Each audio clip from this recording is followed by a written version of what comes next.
Seating பண்ணிருக்காங்களே படம் எடுக்கிறோம்னு சொல்லி இந்த கோபி சுதாகர் வந்து அதை பத்தி ஏன் இது வரைக்கும் பேசல? ஏன் அவங்களே பேச வேண்டியதானே?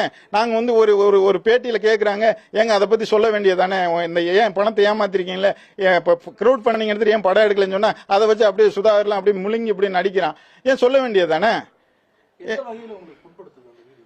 சார் இது வந்து ஒரு நீங்க நிறைய மீம்ஸ் வந்து இதை விட்டு கிரியேட் ஆகுதுங்க சார். இது வந்து ஏதோ நம்ம எங்க ஜாதியை வந்து ரொம்ப மட்டப்படுத்துற மாதிரியும், இவன் நாங்க எல்லாமே ஒரு படிப்புள்ள அறிவு இல்லாத மாதிரியும் ஒரு காட்டு மிராண்டியர் போலும் சித்தரிக்கிறாங்க, ஒரு கேலி கிண்டலுக்கு பண்றாங்க.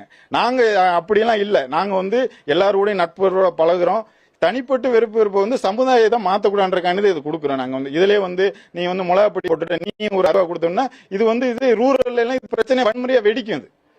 இரு சமூகத்திட்ட நீ அப்படிதான் அப்படின்னு சொல்லி இந்த வீடியோ பார்த்து 4 பேர் பேசுறேன்னா அவங்களுக்கு புரிதல் இருக்காது. எல்லாரும் இதை போய் சொல்லிக்கிட்டு இருக்க முடியாது. அப்ப இது ஒரு வன்முறையா மாறக்கூடாது அப்படின்றக்காண்டி இந்த புகாரை கொடுத்து உடனே அந்த வீடியோ டெலீட் பண்ணணும். இவங்க தொடர்ந்து சரி அது போக பல தலைவர்கள் வந்து இமிட்டேட் பண்றது, அதுவா இதுவான் பண்றது, இவன் காமெடி பண்றதுனா வேற கான்செப்ட் பண்ண வேண்டியதுன்னா ஒரு ஒரு தலைவர்களையோ ஒரு ஜாதி அமைப்புகளையோ வந்து ஒரு சமுதாயத்தையும் வந்து இமிட்டேட் ஒரு மாதிரி கிண்டல் பண்ற மாதிரி பண்றது. அதனால பரிதாபங்கள் சேனலையே முழு